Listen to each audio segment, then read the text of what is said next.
নমস্কাৰ বন্ধুসকল, আকৌ এবাৰ নতুন আইনী কথাৰ সৈতে লিগেল অসম চেনেললৈ সকলোকে স্বাগতম জনাইছোঁ।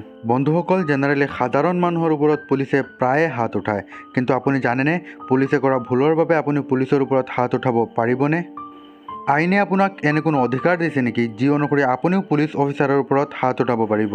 আজিৰ এই ভিডিঅ'টো সম্পূৰ্ণ চাব আৰু যদিহে লিগেল অসম চেনেললৈ প্ৰথমবাৰ আহিছে চেনেলটো ছাবস্ক্ৰাইব কৰিব, কাৰণ আমি প্ৰকাশ কৰোঁ আপুনি জানিবলগীয়া আইনী বহু নজনা কথা।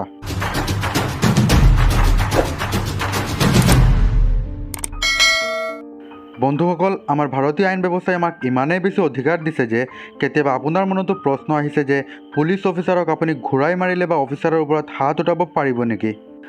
বন্ধুসকল, আজি আমি আলোচনা কৰিম এই বিষয়ে আইনে কি কয়, আপুনি কোনো পুলিচ বিষয়াৰ ওপৰত হাত উঠাব পাৰিব নেকি?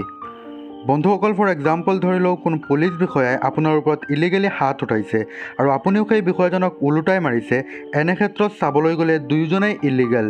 কিন্তু বন্ধুসকল, ইয়াত পুলিচজনে বহুকেইটা ছেকশ্যন ইউজ কৰি আপোনাক জেলত ভৰাব পাৰিব। According to section 332 of IPC, এজন পুলিচ বিষয়াৰ ওপৰত হাত উঠালে বা কোনো শাৰীৰিক ক্ষতি কৰিলে তেনে কেছত বন্ধুসকল আপোনাৰ 3 বছৰলৈকে জেল হ'ব পাৰে আৰু ফাইন বেলেগকৈ।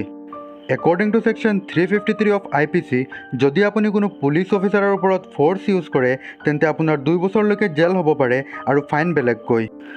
বন্ধুসকল, এতিয়া মেইন ফেক্ট হ'ল আপুনি পুলিচ বিষয়াৰ ওপৰত হাত উঠাব লাগে নে নালাগে? তেন্তে বন্ধুসকল, মোৰ অপিনিয়ন হ'ল যদি কোনো পুলিচ বিষয়াই আপোনাৰ ওপৰত হাত উঠাইছে তেন্তে আপুনি হাত উঠাব নালাগে।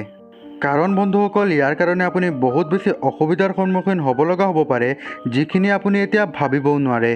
কিন্তু বন্ধুসকল, ইয়াত জানিবলগীয়া কথাটো হ'ল যে যদি কোনো পুলিচ বিষয়া অন ডিউটি নাথাকে আৰু ইউনিফৰ্মত নাথাকে আৰু বন্ধুসকল তেনে অৱস্থাত যদি তেওঁৰ লগত আপোনাৰ কোনো ঘটনা ঘটে তেন্তে এই ছেকশ্যনসমূহ তেনে অৱস্থাত এপ্লাই নহ'ব।